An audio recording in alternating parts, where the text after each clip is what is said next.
So guys किसी भी team को अगर टूर्नामेंट के अंदर एक अच्छा परफॉर्मेंस करना है तो वहां पर एक प्लेयर से भी पहले सबसे बड़ा रोल प्ले करते हैं ट्रांसफर मार्केट, क्योंकि यही वो वक्त और प्लेस है जहां से एक अननोन टीम चैंपियन बनने का सफर की शुरुआत करते हैं। और आज हम इसी टॉपिक को लेकर upcoming hero Indian super league से जुड़ी कुछ इंपॉर्टेंट ट्रांसफर अपडेट्स के बारे में बात करने वाले हैं। तो मैं आप लोगों से यही रिकमेंड करूंगा कि आप लोग इस वीडियो को लास्ट तक जरूर देखें। तो आज गई सबसे पहला अपडेट्स निकल कर आए हैं केरला ब्लास्टर्स एफसी की तरफ से। तो केरला ब्लास्टर्स एफसी ने गई यहाँ पर उनका 2 यंग इंडियन प्लेयर के साथ अपना कॉन्ट्रैक्ट को एक्सटेंड कर लिया है, जिनमें से पहला खिलाड़ी है भाई 20 years old young Indian defensive midfielder Jeakson Singh, जो पिछले 3-4 सालों से केरला ब्लास्टर्स एफसी की तरफ से ही खेल रहा है। इस सीजन के अंदर भी केरला ब्लास्टर्स एफसी को फाइनल तक का सफर तय करने में इनका एक बहुत ही बड़ा रोल था, जिसे देखते हुए गई केरला ब्लास्टर्स एफसी के मैनेजमेंट ने इनके साथ जो अपना कॉन्ट्रैक्ट है उसे और भी 3 साल के लिए एक्सटेंड कर लिया है। और अब जिक्सन सिंह 2025 तक केरला ब्लास्टर्स एफसी की तरफ से ही खेलते हुए नजर आएंगे। उसके बाद गई जो दूसरा प्लेयर है जिनके साथ केरला ब्लास्टर्स एफसी का कॉन्ट्रैक्ट एक्सटेंशन हुआ है वो है गई इनका लोकल बॉय और 22 वर्षीय इंडियन डिफेंडर विजय वर्गीस, जो कि रुइबा हरमीपाम का मिसिंग के चलते केरला ब्लास्टर्स एफसी के स्टार्टिंग लाइनअप के अंदर शामिल हुआ था। और अपने पहले ही आईएसएल सीजन के अंदर गई इन्होंने बहुत ही शानदार डिफेंडिंग किया है। 5 मैचेस इन्होंने इस सीजन के अंदर केरला ब्लास्टर्स एफसी की तरफ से खेला है और उन 5 ही मैचेस के अंदर गई इनका परफॉर्मेंस देखकर ऐसा नहीं लग रहा था कि ये अपना पहला सीजन आईएसएल के अंदर खेल रहा है। तो यहाँ पर गई सब विजय वर्गीस के साथ भी केरला ब्लास्टर्स एफसी ने 3 साल का ही कॉन्ट्रैक्ट एक्सटेंशन कर लिया है और वो भी अब 2025 तक केरला ब्लास्टर्स एफसी की तरफ से ही खेलते हुए नजर आएंगे। नेक्स्ट अगर बात किया जाएगा इस एटीके मोहन बागान के बारे में, तो फिलहाल ट्रांसफर मार्केट के अंदर एटीके मोहन बागान को लेकर गई एक बहुत ही बड़ा और ह्यूज ट्रांसफर अपडेट्स निकल कर आए हैं। तो एटीके मोहन बागान ने गई यहाँ पर अपकमिंग सीजन के लिए former Atletico Madrid, former Chelsea football club और Spanish international striker Diego Costa को साइनिंग करने के लिए ट्राई किया था और उनको एटीके मोहन बागान की तरफ से गई एक ह्यूज ऑफर भी भेजा गया था। और ये गई किस तरीके का और किस लेवल का प्लेयर है वो आप सब लोग जानते हो। प्रीमियर लीग के अंदर चेल्सी की तरफ से और ला लीगा के अंदर एटलेटिको मैड्रिड की तरफ से इनका ढेर सारा गोल है। 2018 का फीफा वर्ल्ड कप के अंदर भी गई स्पेन की तरफ से इन्होंने बहुत ही जबरदस्त परफॉर्मेंस किया था और last year Brazilian faster league के अंदर भी एटलेटिको मैनियर्स की तरफ से इनका ठीक ठाक परफॉर्मेंस था। और फिलहाल गाइस ये एक फ्री एजेंट है और इस सिचुएशन के अंदर एटीके मोहन बागान ने इनको साइनिंग करने के लिए ट्राई किया था, लेकिन गाइस डियोगो कोस्टा फिलहाल इंडिया में आने के लिए इंटरेस्टेड नहीं है और इस सिचुएशन के अंदर गाइस डियोगो कोस्टा का एटीके मोहन बागान में आने का कोई भी चांसेस नहीं है। और ये जो न्यूज है गाइस ये खुद ट्वीट करके बताया है टाइम्स ऑफ इंडिया का न्यूज रिपोर्टर मार्कस मरगुलाउ सर ने। उसके बाद गाइस एटीके मोहन बागान का नेक्स्ट टारगेट बन चुका है केरला ब्लास्टर्स एफसी का स्पेनिश स्ट्राइकर अल्वारो वास्केज, जिन्होंने इस सीजन के अंदर केबीएफसी की तरफ से कमाल का परफॉर्मेंस दिखाते हुए 8 गोल स्कोर किया है। और यहाँ पर गाइस अब अगले सीजन के लिए अल्वारो वास्केज के ऊपर इंटरेस्ट दिखा रहा है एटीके मोहन बागान एफसी। एंड गाइस यहाँ पर एटीके मोहन बागान के साथ साथ मल्टीपल एमएलएस क्लबों ने भी अल्वारो वास्केज को टारगेट किया है। तो ये सारे रूमर्स तो है गाइस एक तरफ, और एक तरफ है केरला ब्लास्टर्स एफसी जो कि इनको यहाँ पर अपकमिंग सीजन के लिए भी 100% रिटेन करना चाहेंगे। और यहाँ पर गाइस जो अल्वारो वास्केज है वो आप वेट करने वाले हैं समर ट्रांसफर विंडो तक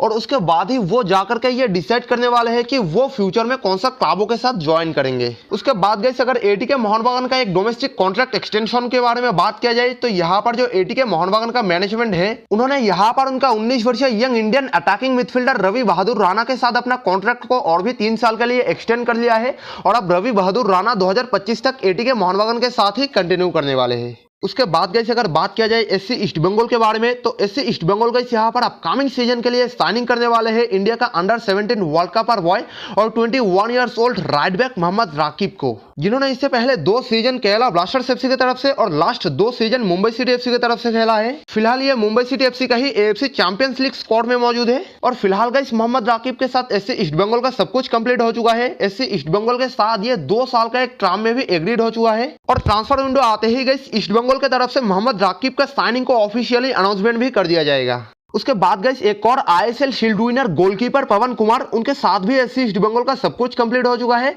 और ट्रांसफर विंडो आते ही एससी ईस्ट बंगाल की तरफ से पवन कुमार का साइनिंग को भी ऑफिशियली अनाउंसमेंट कर दिया जाएगा। और इसके अलावा गाइस जो एससी ईस्ट बंगाल का मैनेजमेंट है उन्होंने अपकमिंग सीजन के लिए केरला संतोष ट्रॉफी टीम का कैप्टन जीजो जोसेफ को भी टारगेट किया है और ये गाइस एक बहुत ही आउटस्टैंडिंग प्लेयर है। इस सीजन संतोष ट्रॉफी के अंदर केरला की तरफ से इनका परफॉर्मेंस बहुत ही जबरदस्त है और इस प्लेयर को भी आप अपकमिंग सीजन के लिए एससी ईस्ट बंगाल अपने टारगेट लिस्ट के अंदर डाल चुका है। उसके बाद गाइस अगर बात किया जाए नॉर्थ ईस्ट यूनाइटेड एफसी के बारे में, तो नॉर्थ ईस्ट यूनाइटेड एफसी का गाइस जो टेक्निकल डायरेक्टर है वहाद इफरात, जिन्होंने last year unofficially north east United FC का इंटरिम हेड कोच का किरदार निभाया था, उनको गाइस यहाँ पर सबसे ज्यादा प्रायोरिटी दिया जाएगा नॉर्थ ईस्ट यूनाइटेड एफसी के द्वारा लिया जाने वाला हर एक डिसीजन को लेकर। और आने वाले टाइम पर guys north east United FC के द्वारा लिया जाने वाला हर एक डिसीजन के अंदर इन्हीं का सबसे बड़ा रोल रहने वाले हैं। और साथ में गाइस ये भी 100% कंफर्म है कि अपकमिंग सीजन के अंदर हम लोग नॉर्थ ईस्ट यूनाइटेड एफसी के अंदर एक न्यू हेड कोच देखने वाले हैं। और इसके अलावा जो खालिद जामिल है उनका रिप्लेसमेंट के दौर पर नॉर्थ ईस्ट यूनाइटेड एफसी यहाँ पर एक इंडियन मैनेजर को भी ढूंढ रहा है।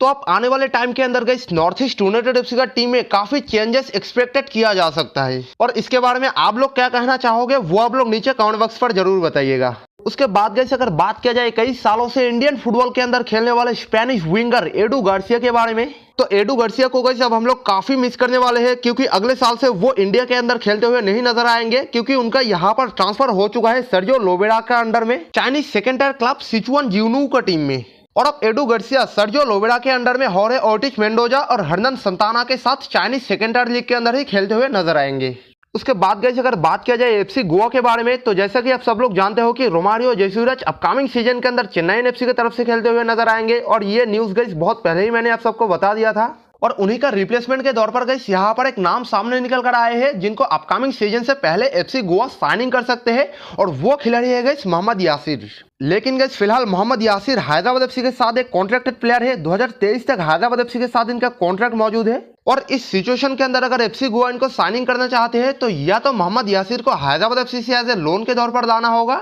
या फिर इनको परमानेंटली साइनिंग करने के लिए हैदराबाद एफसी को एक ह्यूज अमाउंट का ट्रांसफर फी पे करना होगा। चलिए अब देखने के बाद ये होंगे कि आगे जाकर इस रूमर्स को लेकर एफसी गोवा की तरफ से क्या अपडेट्स निकल कर आते हैं। तो आज के लिए बस इतना ही, फिर मिलेंगे अगले एक नए और इंटरेस्टिंग फुटबॉल एपिसोड के साथ, और तब तक के लिए बाय बाय।